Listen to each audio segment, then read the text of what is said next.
En el nombre del Padre, y del Hijo, y del Espíritu Santo. Amén. San Pablo y la ley. La doctrina de San Pablo sobre la ley es compleja y solo introduciendo una serie de matizaciones se puede comprender adecuadamente en su conjunto. Podríamos resumir la doctrina del apóstol del modo siguiente. Primer punto, para entender a San Pablo es preciso caer en la cuenta de que toda su doctrina se dirige contra la actitud farisaica, que pretende que el hombre se justifica a sí mismo por sus propios méritos e independientemente de la gracia de Dios. Creen que el hombre tiene una capacidad absoluta para cumplir la ley. San Pablo en la carta a los romanos pinta el panorama de pecado que reina tanto en el mundo judío como en el pagano. En un caso los judíos han tenido la ley mosaica, en el otro los paganos la ley de la conciencia, pero todos han terminado en el pecado. Romanos 3:10. El hombre con sus propias fuerzas no puede cumplir todas las exigencias de la ley, incluso la ley natural, y quitar siempre el pecado. San Pablo habla de la ley mosaica que encuentra su expresión concreta en el precepto y de la que cita el precepto de no codiciarás, Éxodo 27. Pero lo hace en cuanto que realiza el concepto de ley, no en cuanto mosaica. Se refiere San Pablo a la obligación moral. Tampoco los paganos que tienen la ley de la conciencia han cumplido sus exigencias. Esta es la tragedia del hombre sin Cristo. La ley le marca el camino a seguir, pero no le da la fuerza para seguirlo. El hombre, solo con la ley, termina en la impotencia y la exasperación. Ello en virtud de que existe en el corazón del hombre una ley de pecado, hamartía, que lo esclaviza y lo conduce a cometer pecados personales. Y avanzamos en la doctrina paulina en un segundo punto. En este contexto, la ley que es buena de suyo, Romanos 7:13, ha contribuido a empeorar la situación, en cuanto que ha sido una aliada del pecado, pues no solo no procura la fuerza para evitarlo, sino que lo convierte en una transgresión formal. Con ella el pecado se manifiesta en toda su responsabilidad y gravedad. En este sentido es como hay que entender lo que dice San Pablo cuando afirma que el pecado, en el tiempo que va de Adán a Moisés, no se imputaba. Romanos 5:13.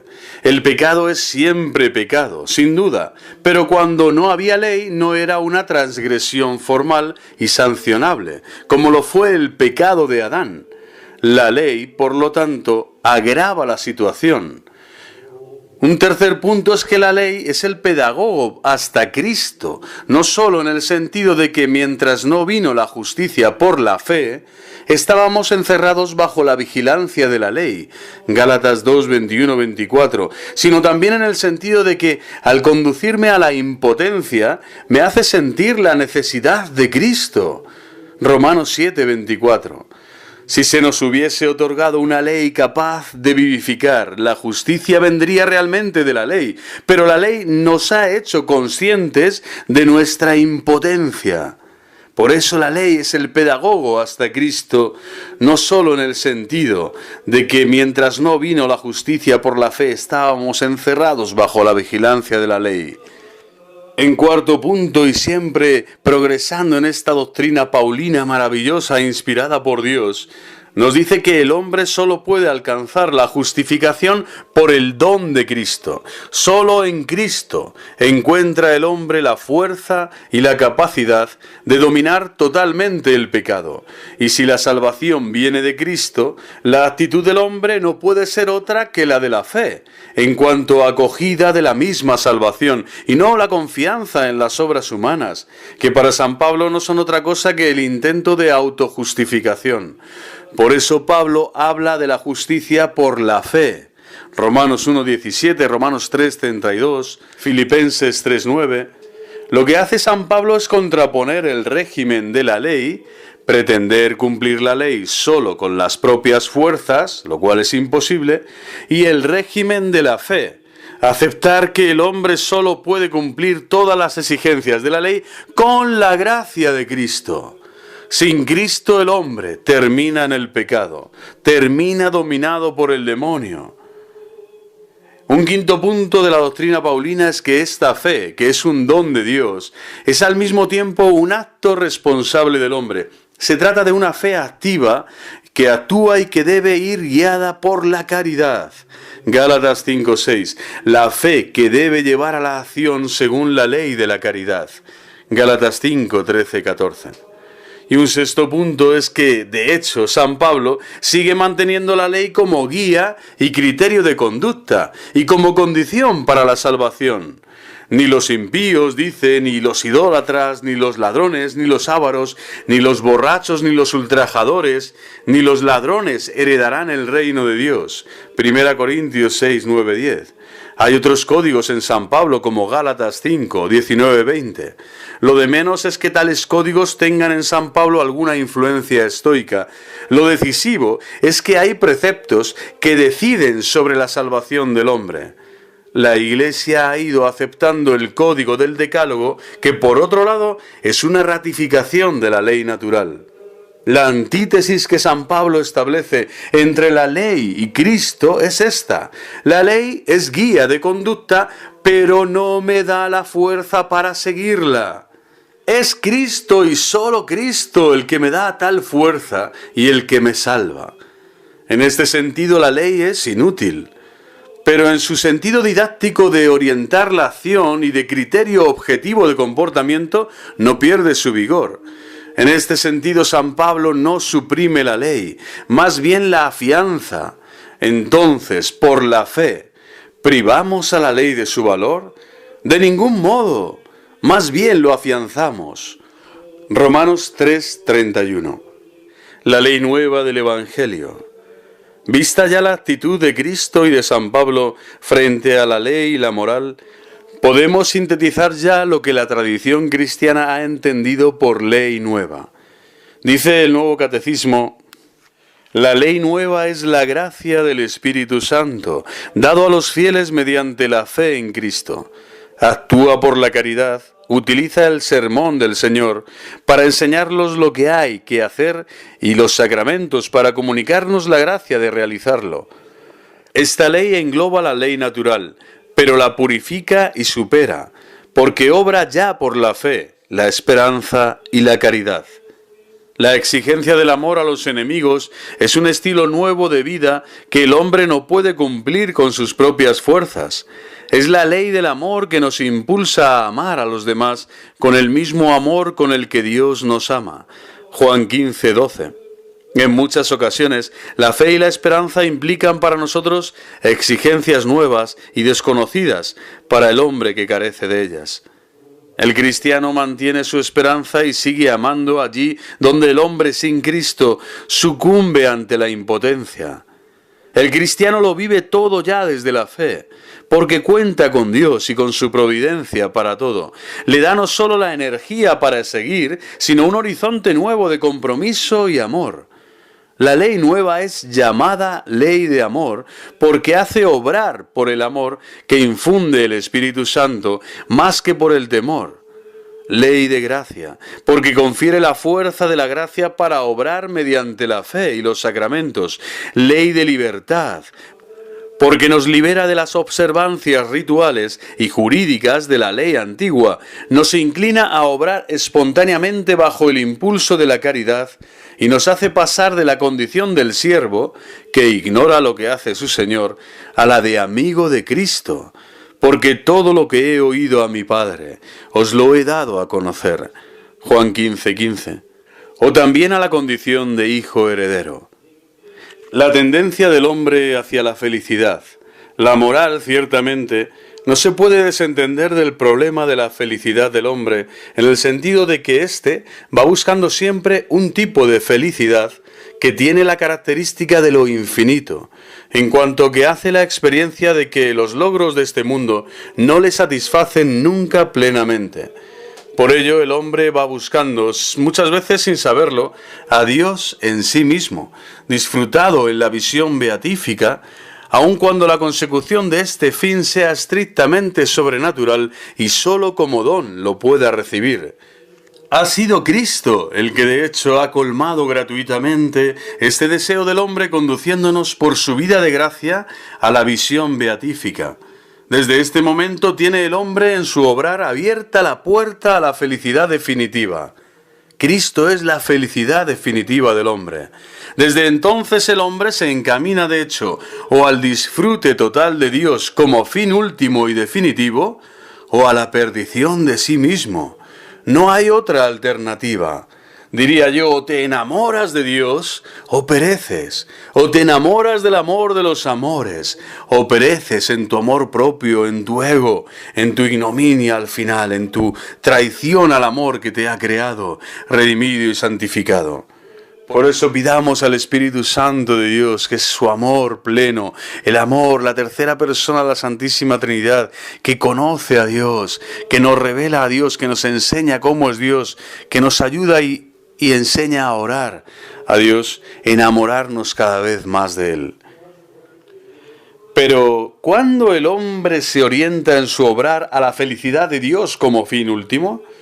Cuando de hecho, con ayuda de la gracia, realiza el bien del hombre. Es realizando el bien del hombre expuesto en las exigencias de los mandamientos, desde la fuerza y la vida de la gracia, como el hombre se orienta de hecho a Dios como fin último y como plena felicidad. Por las bienaventuranzas y el seguimiento de Cristo. La realización de la felicidad la consigue el hombre por la práctica de las bienaventuranzas, las cuales no constituyen un código que hay que cumplir so pena de incurrir en pecado, sino que surgen de una actitud interna que brota de la condición de hijos y por la que se tiende a la perfección. Es pues un comportamiento que tiene su fuente en la condición filial del cristiano, y que encuentra en ella la motivación principal.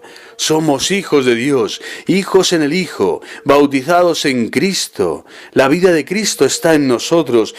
Vivo yo, pero no soy yo, es Cristo quien vive en mí. Por eso, con las bienaventuranzas, el hombre obra ya a lo divino, superando, no anulando nunca la lógica de la ley natural. Es la moral que ofrece no solo la ley que cumplir, sino el principio mismo que da la capacidad para obrar a lo divino. Las bienaventuranzas son el estilo del reino, la nueva moralidad, la definitiva, la que está anclada, erigida en el corazón sagrado del divino Salvador y Redentor Jesucristo, nuestro Rey y Señor. Así el decálogo se vive en el marco de la alianza. Es antes la amistad con Dios que el afán de cumplimiento, pues este es más bien consecuencia de la amistad con Dios. El obrar en el cristianismo es consecuencia del amor a Dios. El decálogo no es ya una valla, una carrera de obstáculos, un muro que se levanta, que no se puede traspasar, sino que con su función positiva se convierte en guía del hombre hacia el reino de Dios. Es el don del amor divino que hay que observar desde el amor. Seguir el camino de las bienaventuranzas es seguir el camino vivido por Cristo. Es más, es seguir a Cristo en persona como ideal de vida. Por ello la moral cristiana no puede menos de situar a Cristo en el centro de toda su orientación. El cristianismo es Cristo. El cristianismo es Cristo. Y desde el amor a Él, el cristiano cumple los mandamientos. Nadie como San Pablo puede hacernos conscientes de que el cristianismo ya no es un mero código de leyes que hay que cumplir con las propias fuerzas, sino un seguimiento personal de Cristo que por la fe y la gracia nos hace capaces de cumplir el decálogo en toda su integridad.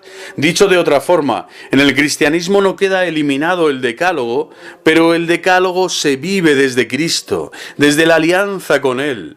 Lo primero es Cristo y lo demás consecuencia, imprescindible, pero consecuencia. El decálogo vivido desde el amor. Por ello la ley nueva es el perfeccionamiento del decálogo desde el amor. El decálogo es la expresión de las exigencias fundamentales y mínimas del amor a Dios y al prójimo. Pero la vida cristiana, hecha posible desde la gracia, nos conduce a la perfección por el amor. El amor tiene exigencias que van más allá del decálogo y que no se pueden reducir a él. tanto que el cristiano tiene la exigencia de amar a los enemigos, algo que no puede conseguir en la mayoría de los casos con sus propias fuerzas y que tiene que pedir como don. El amor a Dios tampoco es cumplir unos deberes cultuales y evitar la blasfemia, es mucho más. Es llegar a la intimidad mística con Él. La perfección del amor es así la perfección del cristiano, la nueva norma, el nuevo estilo. La perfección de la gracia. Lógicamente todo esto no es posible sin la gracia de Cristo. Lo entendió bien San Pablo cuando entendió que no podía vivir las exigencias de la ley sin la gracia de Cristo. El hombre está de hecho trastornado por el pecado original, que aunque borrado por el bautismo, deja en él una huella de desequilibrio interior, concupiscencia entendida en el sentido amplio, que afecta a lo físico y a lo espiritual. Necesita por ello la gracia para cumplir las exigencias todas de la ley natural. Puede cumplir cada uno de los preceptos por separado, pero no todos en su conjunto. Incapacidad moral, aunque no física. Pero la gracia no tiene solo esa dimensión sanante, sino que precisamente si sana al hombre haciéndole capaz de cumplir todas las exigencias morales, es por su condición elevante, te eleva, porque le da la capacidad de amar a Dios sobre todas las cosas y de anunciar su vida en Él, como bien decía Santo Tomás, la Suma Teológica, la cuestión 109, apartado 8. Por la gracia, el Espíritu Santo entronca al hombre en Cristo y de este modo le hace partícipe de su vida filial, siendo entonces amado dentro del mismo amor con el que el Padre ama a su Hijo. Una vez anclado en Dios de este modo, el hombre tiene la capacidad de ordenar su vida con toda coherencia y de cumplir las exigencias todas del Decálogo. Es porque la gracia le da la capacidad de anclar su vida en Dios, por lo que tiene la capacidad de cumplir la coherencia de una vida. ¡Viva Cristo Rey!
¡Viva Cristo Rey!